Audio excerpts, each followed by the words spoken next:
പേര് ആതിര. ഞാൻ നെടുങ്ങോലം പരവൂരിൽ നിന്ന് വരുന്നു. ഞാൻ താമസിക്കുന്നത് ദുബൈയിലാണ്. ആദ്യമായി ഈശോയ്ക്കും തിരുകുമാരനും കൊടാനുകോടി നന്ദി പറയുന്നു. എനിക്ക് ഒരുപാട് അനുഗ്രഹങ്ങൾ ഇവിടെ വന്ന് ഉടമ്പടി എടുത്തതിന് ശേഷം ലഭിച്ചിട്ടുണ്ട്. ഞാൻ ഇവിടെ വരുന്നത് 2023 ജൂലൈ മാസമാണ്.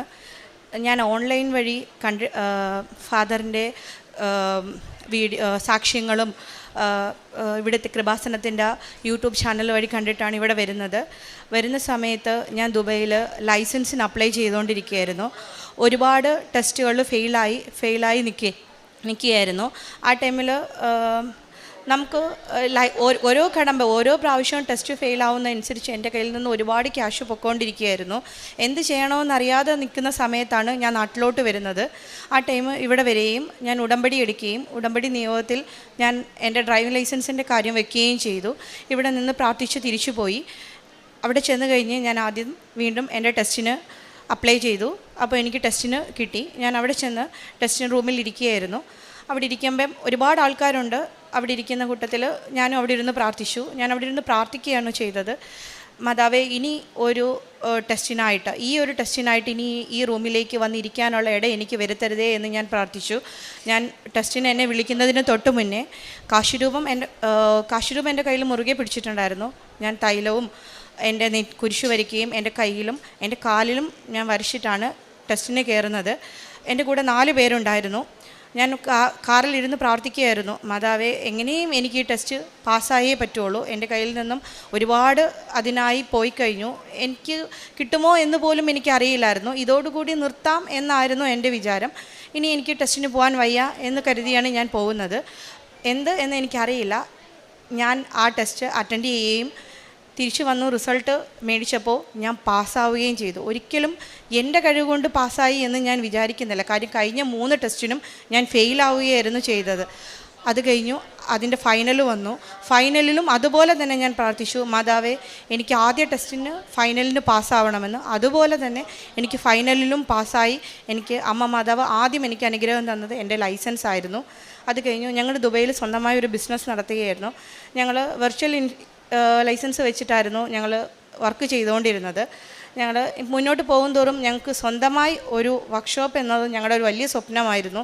അതിലേക്ക് എത്താൻ ഒരുപാട് കടമ്പകളുണ്ടായിരുന്നു, ഒരുപാട് ബുദ്ധിമുട്ടുകൾ, ഫണ്ടിൻ്റെ പ്രശ്നങ്ങൾ. ഓരോ ദിവസം കഴിയുന്തോറും ഞങ്ങളെ മുറുക്കുന്ന ഒരു പ്രശ്നമായി വളർന്നുകൊണ്ടിരിക്കുകയായിരുന്നു.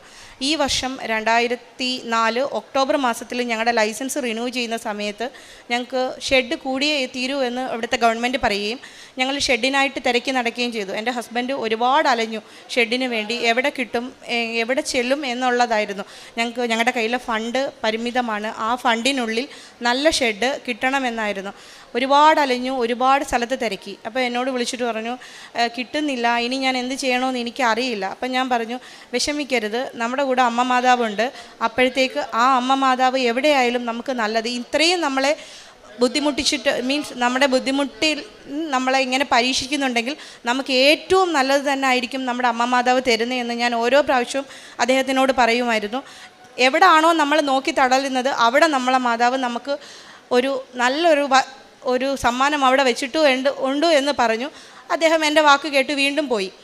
അവസാനം അവിടെ ചെന്നു നിന്നു. അത് കഴിഞ്ഞിട്ട് എന്നെ വിളിച്ചു, അതിലാ നീ പറഞ്ഞത് ശരിയാണ്, നമുക്ക് ഒരു ഷെഡ് കിട്ടി.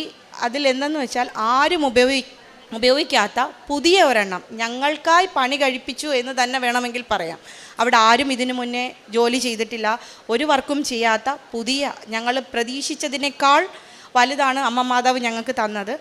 അത് ഞങ്ങളുടെ പ്രയത്നം കൊണ്ട് കിട്ടിയെന്ന് ഞങ്ങൾ ഒരിക്കലും പറയില്ല. അമ്മ മാതാവ് ഞങ്ങൾക്ക് തന്ന ഒരു അനുഗ്രഹമാണെന്നാണ് പറയുന്നത്.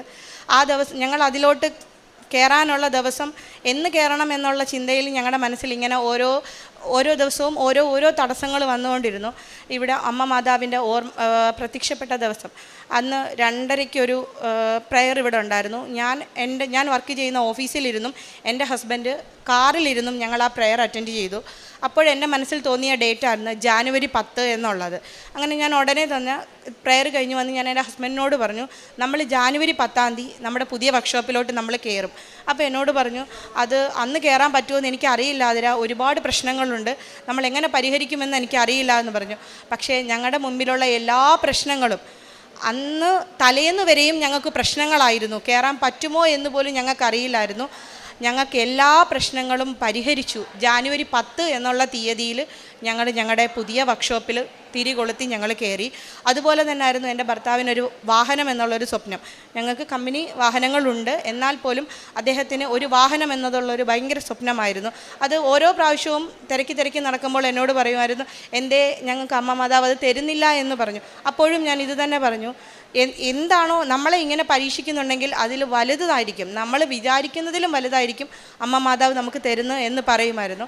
അദ്ദേഹം ഒരു ദിവസം ഇങ്ങനെ വണ്ടി നോക്കി പോയി തിരിച്ച് ഞങ്ങളുടെ ഫ്ലാറ്റിൽ വന്ന് കയറാൻ നേരത്ത് ഞങ്ങളുടെ വഴിയിൽ ഒരു വണ്ടി കിടക്കുന്നു. അദ്ദേഹം ആഗ്രഹിച്ച വണ്ടിയാണ് ആ കിടക്കുന്നത്. അവിടെ കയറിയപ്പോൾ വെറുതെ ചോദിച്ചു, ഈ വണ്ടി കൊടുക്കുന്നുണ്ടോ? എങ്കിൽ ഞാൻ മേടിച്ചോളാം എന്ന് പറഞ്ഞു. അവരും അത് തമാശയായിട്ട് കരുതി. ഇദ്ദേഹം ഓടിച്ചുകൊണ്ടിരുന്ന വണ്ടി കൊണ്ടുവന്ന് പാർക്കിങ്ങിലിട്ടു. അവർ വന്ന് ചോദിച്ചു, വണ്ടി കൊടുക്കുന്നു, നിങ്ങൾക്ക് വേണമെന്ന് ചോദിച്ചു. അപ്പം പറഞ്ഞു, എന്നാൽ എനിക്കൊന്ന് ഓടിച്ചു നോക്കണമെന്ന് പറഞ്ഞു. പുള്ളിക്കാരൻ ചാവി മേടിച്ച് ഓടിച്ചു നോക്കിയപ്പോഴത്തേക്ക്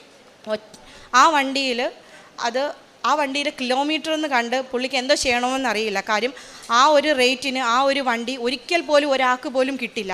അങ്ങനത്തെ ഒരു വാഹനമായിരുന്നു. കാര്യം അത്രയും കിലോമീറ്ററിൽ കുറച്ചു. ഞങ്ങളുടെ കയ്യിലെ പൈസയ്ക്ക് ഒത്തൊരു വണ്ടി കിട്ടുക എന്ന് പറയുന്നത് ഞങ്ങളെ സംബന്ധിച്ചിടത്തോളം വലിയ കടമ്പയായിരുന്നു. ചേട്ടൻ അപ്പോഴും എന്നോട് പറഞ്ഞതാണ്, മാതാവ് നമ്മുടെ വീട്ടിൽ കൊണ്ട് തന്നു എന്ന് തന്നെ വേണമെങ്കിൽ പറയാം. ഞങ്ങളുടെ കയ്യിൽ കൊണ്ടുവന്നു. അതായത് ദുബൈ മൊത്തം തിരഞ്ഞു നടന്നിട്ട് കിട്ടാത്തത് ഞങ്ങൾക്ക് ഞങ്ങളുടെ റൂമിൻ്റെ താഴെ കൊണ്ടുവന്ന് ഞങ്ങൾക്ക് അങ്ങനെ ഒരു വലിയ അനുഗ്രഹം അമ്മ മാതാവ് തന്നിട്ടുണ്ട്. അതുപോലെ തന്നെ ഒരുപാട് അനുഗ്രഹങ്ങളാണ്. ഞങ്ങൾ പല പ്രതിസന്ധികളിലും, ഞങ്ങളുടെ വർക്ക് സംബന്ധമായ പല പ്രതിസന്ധികളിലും ഞങ്ങൾ നിന്നിട്ടുണ്ട്. ആ സമയത്തെല്ലാം പറഞ്ഞ ഡേറ്റിന് നമുക്ക് ആ വർക്ക് സബ്മിറ്റ് ചെയ്യാൻ പറ്റാതെ വരുന്ന സമയത്ത് ഞാൻ പറയും, അമ്മ മാതാവിൻ്റെ ഉപ്പ് കൊണ്ടുപോയി അവിടെ ഇട്, ആ പ്രശ്നങ്ങൾ അവിടെ പരിഹരിക്കും, യാതൊരു പ്രശ്നവും ഉണ്ടാവില്ല എന്ന് പറയും. അതുപോലെ തന്നെ ആ വർക്കിനെ സംബന്ധിച്ച് പിന്നെ അത് കംപ്ലീറ്റ് ആകുന്നത് വരെ ആരും അതിനെപ്പറ്റി ചോദിക്കുക പോലുമില്ല. അങ്ങനെ ഒരുപാട് അനുഗ്രഹങ്ങളാണ് ഞങ്ങൾക്ക് തന്നിട്ടുള്ളത്. അമ്മ മാതാവിൻ്റെ ഉപ്പും തൈലവും ഞാൻ എൻ്റെ കുഞ്ഞുങ്ങൾക്ക് കൊടുക്കാറുണ്ട്. അവരുടെയൊക്കെ അസുഖം വന്നാലും അവർ മരുന്നല്ല ആദ്യം എന്നോട് ചോദിക്കുന്നത്, അമ്മ അത് തരുമോ, അത് തന്നു കഴിഞ്ഞാൽ ഞങ്ങളുടെ അസുഖം പെട്ടെന്ന് ഭേദമാവും എന്നാണ് പറയുന്നത്. ഞാനൊരു ഹിന്ദുമത വിശ്വാസിയാണ്. എന്നാൽ പോലും അമ്മ മാതാവിനെയും തിരുകുമാരനെയും ഞാൻ എൻ്റെ ജീവനുള്ളിടത്തോളം കാലം ഞങ്ങളുടെ കൂടെ കൂട്ടാൻ ഞങ്ങൾ ആഗ്രഹിക്കുന്നു. അത്രയ്ക്ക് വിളിച്ചാൽ നമ്മുടെ കൂടെ വരുന്ന അമ്മയാണ്. അത് ഞങ്ങളുടെ അനുഭവത്തിൽ നിന്ന് ഞങ്ങൾ പറയുകയാണ്. ഞങ്ങൾക്ക് ഒരുപാട് അനുഗ്രഹങ്ങൾ അമ്മ മാതാവ് തന്നിട്ടുണ്ട്. ഇവിടെ വന്ന് ഉടമ്പടി എടുത്തതിന് ശേഷമാണ് പ്രേക്ഷിത പ്രവർത്തനങ്ങൾ ഞങ്ങൾക്ക് ചെയ്യാൻ കഴിഞ്ഞു. അതിനുശേഷമാണ് നമ്മൾ അങ്ങനെയുള്ള പ്രേക്ഷിത പ്രവർത്തനങ്ങളിലേക്ക് ഇറങ്ങിയത്. ഞങ്ങളുടെ അടുത്ത് ആര് വന്ന് എന്താവശ്യത്തിന് ചോദിച്ചാലും ഞങ്ങളത് ചെയ്തു കൊടുക്കും. ഞങ്ങളുടെ ഓരോ വർഷവും ഞങ്ങളുടെ ജീവിതത്തിൽ വരുന്ന ഓരോ നല്ല വരുന്ന ഓരോ കുഞ്ഞുങ്ങളുടെ ബർത്ത്ഡേ ആയാലും ഏത് നല്ല കാര്യത്തിന് ഒതുങ്ങിയാലും ആദ്യം ഞങ്ങളുടെ വീടിനടുക്ക് സുഖമില്ലാത്ത കുഞ്ഞുങ്ങൾ താമസിക്കുന്ന സ്ഥലമുണ്ട്. അവിടുത്തെ കുഞ്ഞുങ്ങൾക്ക് ഞങ്ങൾ ആദ്യം അവിടുത്തെ മാഡത്തിനെ വിളിച്ചിട്ട് അവിടെ എന്താണോ ആവശ്യം, കുഞ്ഞുങ്ങൾക്ക് അവിടെ ഏത് ടൈമിലാണ് ആഹാരം വേണ്ടത്, എപ്പോഴാണ് വേണ്ടത് എന്നുള്ളത് തിരക്കിയാണ് ഞങ്ങൾ കൊടുക്കുന്നത്.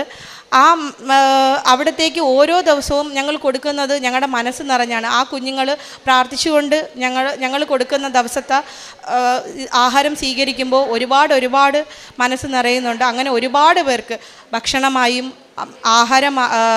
മെഡിസിനായും പൈസയായും ഞങ്ങൾക്ക് കൊടുക്കാൻ സഹായിച്ചിട്ടുണ്ട്.